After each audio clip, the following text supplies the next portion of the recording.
नमस्कार मित्रांनो, मी महाजन गुरुजी पुन्हा आपल्या सर्वांचं मनापासून स्वागत करतो. मित्रांनो, 1 जून 2026 रोजी गुरुग्रह हा आपली राशी परिवर्तन करणार आहे. तो आता सध्या मिथुन राशीमध्ये आहे आणि मिथुन ह्या बुधाच्या राशीतून तो कर्क राशीमध्ये जाणार आहे. कर्क राशी ही जलतत्वाची राशी आहे, चंद्रग्रहाची राशी आहे आणि नेहमी गुरुग्रह हा स्वस्थानी म्हणजे 9व्या आणि 12व्या राशीमध्ये अर्थात धनु राशी आणि मीन राशीमध्ये असेल तर तो बलवान असतो. तसंच जर तो चंद्राच्या राशीमध्ये असेल तर तो गुरु हा उच्च राशीचा म्हटला जातो. तर हा 1 जून पासून गुरुग्रह उच्च राशीमध्ये येणार आहे, चंद्राच्या राशीमध्ये येणार आहे. तर या गुरुग्रहाच्या ट्रान्झिटचे, या गुरुग्रहाच्या राशी परिवर्तनाचे आपल्या प्रत्येक राशीवरती काय परिणाम होत आहेत, कुठल्या राशीला तो 4था, 8वा, 12वा आहे, अशा वेळी विवाहाच्या बाबतीत कुठले निर्णय घ्यावेत, या गुरु बदलाचे संपूर्ण समाज स्थितीवरती, राजकीय स्थितीवरती, सामाजिक स्थितीवरती काय परिणाम होणार आहेत, गुरुग्रहाच्या भ्रमणाचे जे काही भ्रामक व्हिडिओ संपूर्ण मीडियामध्ये आणि सर्वत्र चालत आहेत त्याचे खरंच तसे परिणाम आहेत का, गुरुच्या कर्क राशीमध्ये जाण्यामुळं एकंदर काय परिणाम होत आहेत, हे संपूर्ण आपण जाणून घेणार आहोत. तर हा व्हिडिओ नेहमीप्रमाणे आपण शेवटपर्यंत पहा आणि आपल्याला जर आवडला तर आपल्या सर्वत्र माध्यमामध्ये याच्या लिंक जरूर शेअर करा. मित्रांनो, जसं मी आपल्याला सांगितलं की 2026 हे पहिलं गुरुचं राशी परिवर्तन आहे आणि हा गुरु या चतुर्थ राशीमध्ये अर्थात कर्क राशीमध्ये येणार आहे. पहिलं स्थान, चतुर्थ स्थान, सप्तम स्थान आणि दशम स्थान हे नेहमी केंद्र स्थानाचे महत्व म्हटलेलं आहे. तर या केंद्र राशीमध्ये गुरु येत आहे म्हणूनच त्याला हंस योग असंही म्हटलं जातं. हा गुरु कर्क राशीमध्ये जेव्हा जेव्हा येतो त्यावेळी तो राजयोग घेऊन येतो. परंतु संपूर्ण समाज जीवनामध्ये किंवा ज्योतिषशास्त्रीय दृष्ट्या जर आपण पाहायचं असेल तर संपूर्ण परिवारामध्ये तसंच या देशावरती, जगावरती वेगवेगळे जे काही ग्रहांचे परिणाम होत असतात त्यामध्ये गुरु आणि शनी या 2 ग्रहांचा विशेष परिणाम असतो.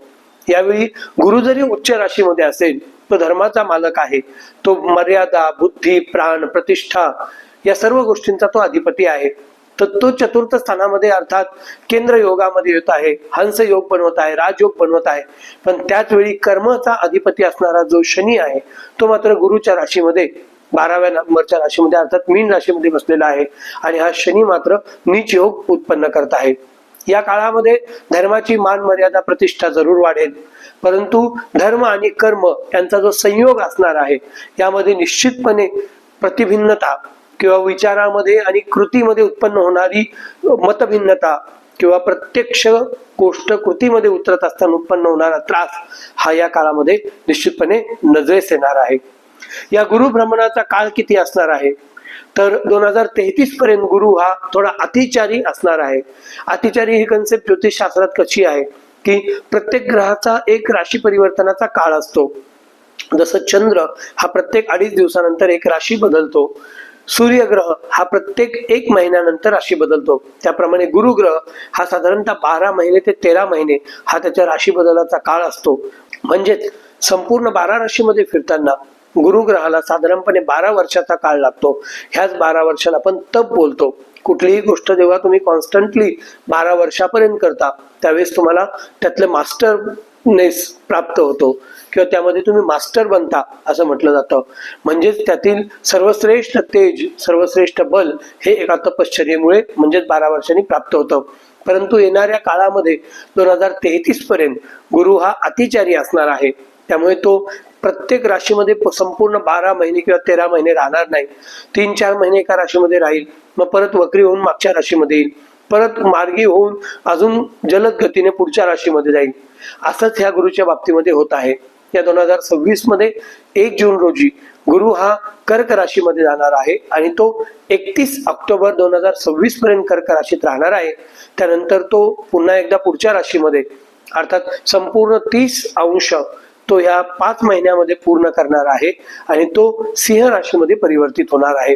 गुरु जेव्हा सिंह राशीमध्ये येतो त्याच वेळी सिंहस्थ कुंभमेळा श्री क्षेत्र नाशिक आणि त्र्यंबकेश्वर या ठिकाणी आरंभ होत असतो. गुरुची मूलतः जी राशी आहे मीन राशी ही जलतत्वाची राशी आहे ज्यामध्ये शनी बसलेला आहे, वायू तत्वाचा ग्रह, आणि गुरु स्वतः चंद्राच्या जल तत्वाच्या राशीमध्ये, सौम्य राशीमध्ये बसलेले आहेत. त्यामुळे जल आणि वायू या दोन ठिकाणी उत्पन्न होणारे प्रकोप, या दोन ठिकाणी उत्पन्न होणाऱ्या निर्णय क्षमता, याचे संपूर्ण परिणाम येणाऱ्या काळामध्ये या समाज जीवनामध्ये दिसणार आहेत. गुरु राशीमध्ये आल्यानंतर आणि मुख्यत्वे चंद्राच्या राशीमध्ये आल्यानंतर काय करतो, तर तो आर्थिक भरभराट आपल्याला उत्पन्न करतो. त्यामुळे गुरुचं जे धातू सांगितलेलं आहे ते सुवर्ण धातू आहे. त्यामुळे सोन्याला येणारी बरकत ही या काळाचा अत्यंत महत्वाचा योग असणार आहे. जलतत्वाची राशी आहे, अर्थात चंचल राशी आहे, कारण पंचमहाभूतामध्ये जलतत्वाला हे चंचल स्वरूप म्हटलेलं आहे. आणि त्यात ती कर्क राशी आहे. कर्क राशी ही स्वतःची चंद्राची राशी आहे. त्यामुळे ज्या ज्या वेळी गुरु आणि चंद्र ह्या कर्क राशीमध्ये पुढच्या 5 महिन्यामध्ये अर्थात 31 ऑक्टोबर पर्यंत प्रत्येक वेळी एका ठिकाणी येत राहतील, त्यावेळी सोन्यामध्ये किंवा त्याप्रमाणे जे काही व्हॅल्युएबल मेटल आहेत, जे वजनदार धातू आहेत, जे मौल्यवान धातू आहेत, अशा गोष्टीवरती निश्चितपणे त्याच्या किमतीवरती हा सकारात्मक परिणाम येणाऱ्या काळामध्ये हा आपल्याला दिसणार आहे. शिक्षण आणि बुद्धिमत्ता या दोन गोष्टीवरती सुद्धा गुरुचा प्रभाव असतो. त्यामुळे शैक्षणिक दृष्ट्या भरभराट देणारं हे वर्ष असणार आहे. या शैक्षणिक क्षेत्रातील ज्या ज्या काही अनावश्यक गोष्टी आहेत, ज्या काही अतिचारी गोष्टी आहेत, ज्या काही निरर्थक गोष्टी आहेत, त्या काळक्रमानुसार बाजूला होतील आणि शुद्ध ज्ञानाचे भांडार हे सर्वसामान्यांसाठी निश्चितपणे खुले होणार आहेत. मित्रांनो, कर्क रास ही चंद्रग्रहाची रास आहे आणि या राशीमध्ये जेव्हा गुरु येतोय तेव्हा मी सांगितल्याप्रमाणे ही चतुर्थ स्थानातली रास आहे. काल पुरुषाच्या कुंडलीतली ही चौथी रास आहे. चौथ्या राशीमध्ये ज्यावेळी गुरु येतो किंवा कुठल्याही ग्रहाचा प्रभाव ह्या कर्क राशीमध्ये एक विशिष्ट काळासाठी असतो, त्यावेळी कौटुंबिक सौख्य आणि कुटुंबातील काही महत्वपूर्ण गोष्टी, या गोष्टीवरती त्याचा निश्चितपणे परिणाम राहणार आहे. त्यामुळे कौटुंबिक व्यवस्था जी आहे त्या व्यवस्थेला महत्व पुन्हा एकदा गुरुच्या भ्रमणानंतर उत्पन्न होणार आहे. करिअर आणि व्यवसाय या क्षेत्रामध्ये स्टेबिलिटी, प्रोग्रेस, प्रॉस्पेरिटी देणारा हा काळ आहे. त्यामुळे या काळामध्ये नवीन कोणी नोकरी व्यवसायाच्या बाबतीत विचार करणार असतील तर विशेष करून ज्यांना गुरुबळ हे उत्तम आहे, ज्यांच्या भाग्यामध्ये गुरु असणार आहे, अशा राशीच्या मित्रांना, मंडळींना याचा निश्चितपणे उपयोग होणार आहे. गुरु हा नेहमी ज्ञान, मर्यादा, मान, प्रतिष्ठा याच समवेत आध्यात्मिक उन्नती देणारा ग्रह आहे. आणि हा ज्यावेळी उच्च स्थानामध्ये राहतो त्यावेळी विशिष्ट प्रकारच्या आध्यात्मिक भावना या लोकांमध्ये जागृत होतात. आध्यात्मिक कर्म करण्याचा काळ हा निश्चितपणे प्राप्त होतो. याच काळामध्ये अधिक मास सुद्धा सुरू आहे. त्यामुळे धर्म, अध्यात्म या बाबतीमध्ये ओढ वाढण्याचा काळ हा निश्चितपणे या काळात राहणार आहे. लोकांमध्ये धार्मिक कृत्य करण्याची वृत्ती वाढेल. त्याच समवेत चातुर्मास पुढील काळामध्ये येणार आहे. या चातुर्मासामध्ये सुद्धा धर्म, अध्यात्म, विज्ञान या समवेत जी संगड घातली जाईल त्याचा अत्यंत उत्तम उपयोग या गुरुच्या भ्रमणामुळे समाज जीवनावरती होणार आहे. जसं मी आपल्याला सांगितलं की गुरुच्या भ्रमणामुळे हंस योग उत्पन्न होतो. ज्यावेळी गुरु प्रथम स्थानामध्ये, चतुर्थ स्थानामध्ये, सप्तम स्थानामध्ये आणि दशम स्थानामध्ये येतो, अर्थात केंद्र कुंडलीच्या केंद्र भागामध्ये येतो, त्यावेळी गुरुच्या भ्रमणामुळे हंस योग उत्पन्न होत असतो. हंसाचं जे वर्णन सांगितलेलं आहे त्याला निरक्षीर विवेक म्हटलेलं आहे. नीर म्हणजे पाणी आणि क्षीर म्हणजे दूध. म्हणजेच दूध का दूध, पाणी का पाणी करण्याची जी वृत्ती असते, ही वृत्ती वाढण्याचं कार्य गुरुच्या या कर्क राशीच्या भ्रमणामुळे होणार आहे. गुरु संयमी आहे, विद्यावान आहे, शांत स्वभावाचा आहे, त्याचप्रमाणे ज्ञानदान करणारा आहे, आध्यात्मिक उन्नती प्रदान करणारा ग्रह आहे. मान, मर्यादा, प्रतिष्ठा या समवेत प्रत्येक क्षेत्रामध्ये जे जे आपलं प्रोफेशन आहे त्याच्यात उन्नती देणारा हा ग्रह असल्या कारणानं या गुरुच्या भ्रमणाचे विशिष्ट उत्तम परिणाम येणाऱ्या काळामध्ये आपल्याला या समाज जीवनामध्ये दिसणार आहे. गुरुचा प्रभाव हा सत्वगुणावरती असतो. त्यामुळे सत्वगुणाची वृद्धी ही सुद्धा या काळात होऊ शकते. त्यासाठी सुद्धा आपण सात्विक उपासना कराव्यात. गुरु ही पुरुष प्रधान देवता आहे, पुरुष तत्वाची देवता आहे, सात्विक देवता आहे. आणि गुरुचा जो प्रभाव असणार आहे हा पिवळ्या रंगावरती असणार आहे.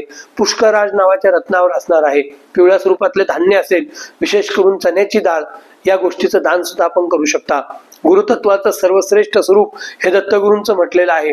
त्यामुळे दत्तगुरूंची उपासना सुद्धा या गुरुच्या बदलामध्ये आपण निश्चितपणे करू शकता. मित्रांनो, 1 जून पासून होणाऱ्या गुरुचं हे भ्रमण मेष राशीला चतुर्थ स्थानामध्ये, धनु राशीला अष्टम स्थानामध्ये, तर सिंह राशीला 12व्या स्थानामध्ये असणार आहे. त्यामुळे ज्यांना 4था, 8वा, 12वा गुरु आहे, अर्थात मेष रास, धनु रास आणि सिंह रास, या तीनही राशीच्या व्यक्तींनी विशेष करून गुरुची उपासना करावी। या उपासनेमध्ये गुरुचे विशिष्ट मंत्र आहेत। ओम द्राम दत्तात्रेयाय नमः, ओम श्री गुरुवे नमः, किंवा गुरुर् ब्रह्मा गुरुर्विष्णू गुरुर्देव महेश्वर हा मंत्र असेल, किंवा देवानंच ऋषीणांच्या गुरुं कांचन सन्निभम बुद्धिभूतम त्रिलोकेशं तन्नमामि बृहस्पतीम, यापैकी जो कुठला मंत्र आपल्याला सहज वाटेल, सोपा वाटेल, या मंत्राचं अनुष्ठान आपण करावं। या 5 महिन्याच्या काळामध्ये शक्य होईल तेवढा जप करावा। गुरुसाठी जप किती सांगितलं आहे तर 19,000 ही संख्या जपाची सांगितलेली आहे। ज्यांना 4था, 8वा आणि 12वा गुरु आहे अशी मेष रास, धनु रास आणि सिंह रास या मंडळींनी गुरुचा जप ह्या जाणकार गुरुजींकडून जरूर करून घ्यावा। ज्यावेळी आपण गुरुचा जप करतो आणि अनुष्ठान करतो त्या जपाच्या 10 हवन सांगितलेला आहे। त्यामुळे 19,000 जर आपण जप केला तर त्या जपाच्या 10 म्हणजे कमीत कमी 1900 मंत्राचं आहुती ही आपल्याला गुरुच्या प्रीत्यर्थ अग्नीमध्ये प्रदान करायची आहे। काही लोक गुरुचा जप जेवढी संख्या सांगितली त्याचा 4 पट करतात, त्याचं लवकर फळ निश्चितपणे प्राप्त होतं। असा 4पट जर जप आपण केला तर त्याचं उत्तम फळ सुद्धा आपल्याला प्राप्त होऊ शकतं। गुरुचा बीज मंत्र काय आहे तर ओम ह्रूम बृहस्पतये नमः। आणि गुरुचा तंत्रोक्त मंत्र काय आहे तर ओम ग्राम ग्रीम ग्रौम सह गुरुवे नमः। यापैकी कुठल्याही मंत्राचा आपण जप हा करू शकतो। जर आपण आपल्या गुरुच्या द्वारे दीक्षित असाल, अर्थात आपण जर गुरु मंत्राची दीक्षा घेतली असेल तर त्या मंत्राचा सुद्धा जप आपण केल्यास त्याने सुद्धा गुरुच्या भ्रमणाचे जे काही नकारात्मक परिणाम आहेत जे मेष राशीवरती, धनु राशीवरती आणि सिंह राशीवरती होणार आहेत ते सुद्धा परिणाम सकारात्मक स्वरूपामध्ये आपल्याला प्राप्त होऊ शकतात। ज्यांना शारीरिक प्रकृतीप्रमाणे शक्य आहे त्यांनी गुरुवारचा उपास हा जरूर करावा। दत्तगुरूच्या मंदिरामध्ये जाऊन चण्याची डाळ आणि गुळ हे अर्पण करावेत। शक्य झाल्यास केशर असेल, पिवळी पुष्प असतील, सुगंधित पुष्प हे सुद्धा आपण अर्पण करू शकता। चण्याची डाळ गुळच्या समवेत पिवळे वस्त्र असेल ते आपण अर्पण करू शकता। त्याने सुद्धा गुरुचे जे काही परिणाम आहेत ते कमी होतात। ज्या मेष राशीच्या मंडळींना, धनु राशीच्या मंडळींना आणि सिंह राशीच्या मंडळींना विवाहाचे योग असणार आहेत किंवा विवाह करण्याची जर इच्छा असेल, या काळामध्ये विवाहाच्या तारखा असतील तर त्यावेळी त्यापूर्वी आपण गुरुचा जप करून गुरुच्या उत्तमरित्या प्रतिमेचं दान करून ह्या गुरुची जी प्रतिकूलता आहे ती आपण त्याला अनुकूल करून घेऊ शकता। या गुरुच्या भ्रमणाचे, गुरुच्या काही परिणामाचे जर काही नकारात्मक परिणाम असतील तर त्यासाठी सांगितलेल्या उपायामध्ये जर आपल्याला काही अडीअडचणी असतील तर त्या अडीअडचणीच्या निवारणासाठी आपण निश्चितपणे फोन करू शकता किंवा व्हॉट्सअपच्या माध्यमातून संपर्क साधू शकता। या ठिकाणी आपण महाजन गुरुजींना आज्ञा द्या। हरिओम आणि नमस्कार।